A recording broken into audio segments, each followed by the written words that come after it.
Welcome to the talk on filtering.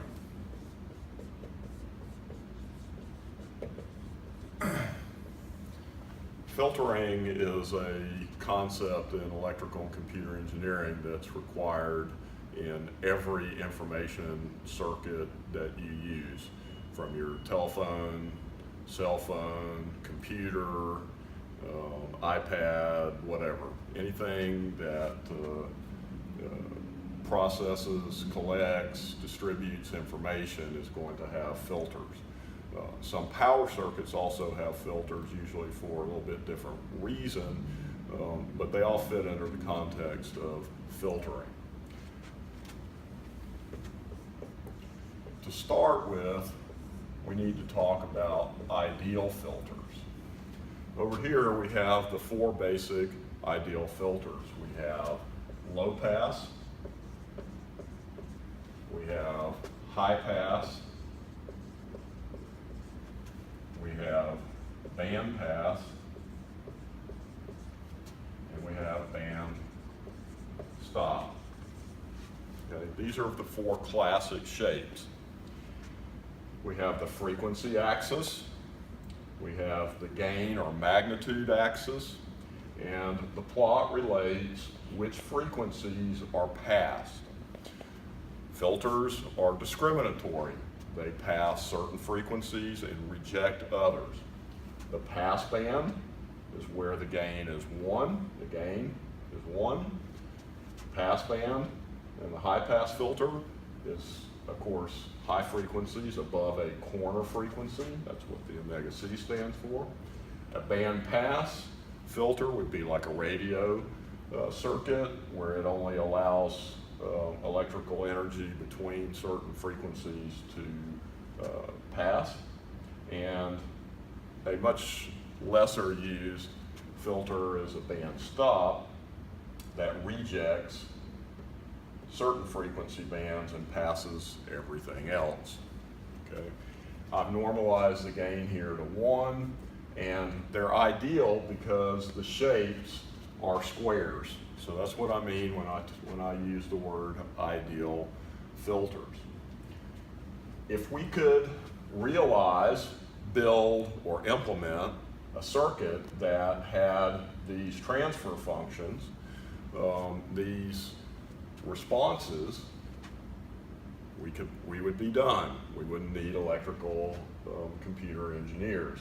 You've already seen by this time in the book we've done passive filters and passive circuits, and you notice that in all of them they have some kind of a shape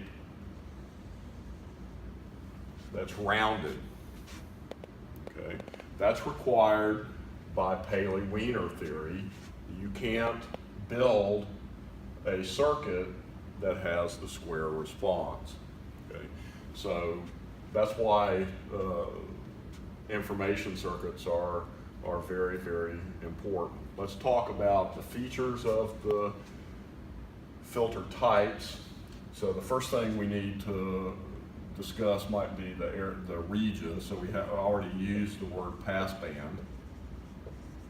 Okay, so in the passband, that's where the gain is high, 1 in the ideal case. We have a reject band. That's where the gain is 0, right, in each of these ideal renderings. When we leave the ideal and go to what we know we can build with the rounded shapes, we can add a third region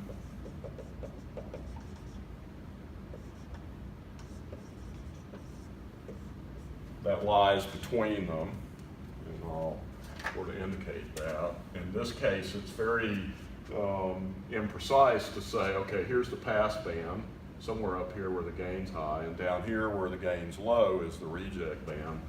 What lies in between, and we'll have to define that a little bit, would be the transition band. Okay. To define the pass band, we need another notion, and that is the notion of bandwidth.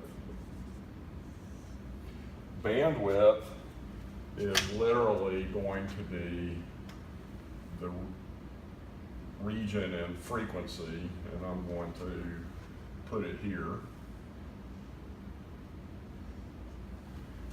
That range of frequencies that we call in the passband.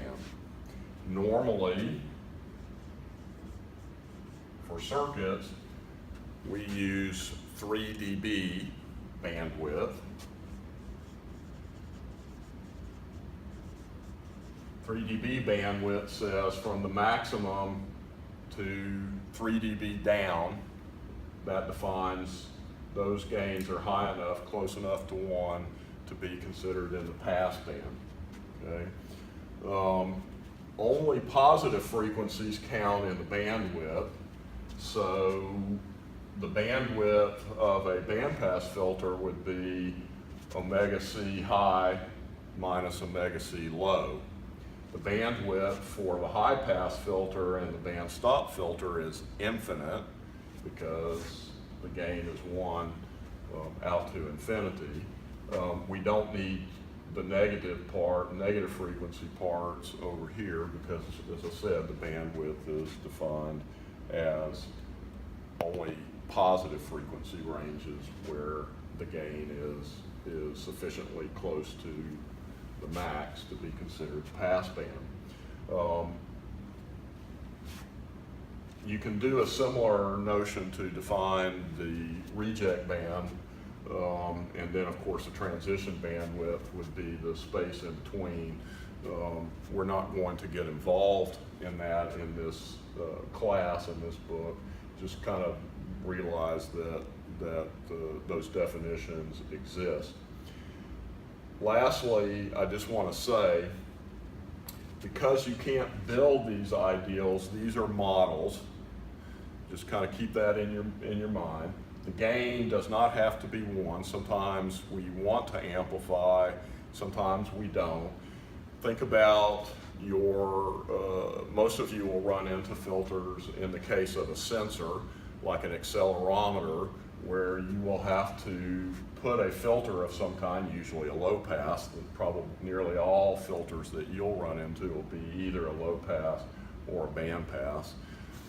And those filters will connect to the accelerometer and only allow the parts of the accelerometer, the energy off the accelerometer to pass through that you care about. In fact, most sensors are actually only sensitive over a range anyway, so any energy that you might measure outside of that sensitivity frequency range is noise anyway that you want to remove. Okay.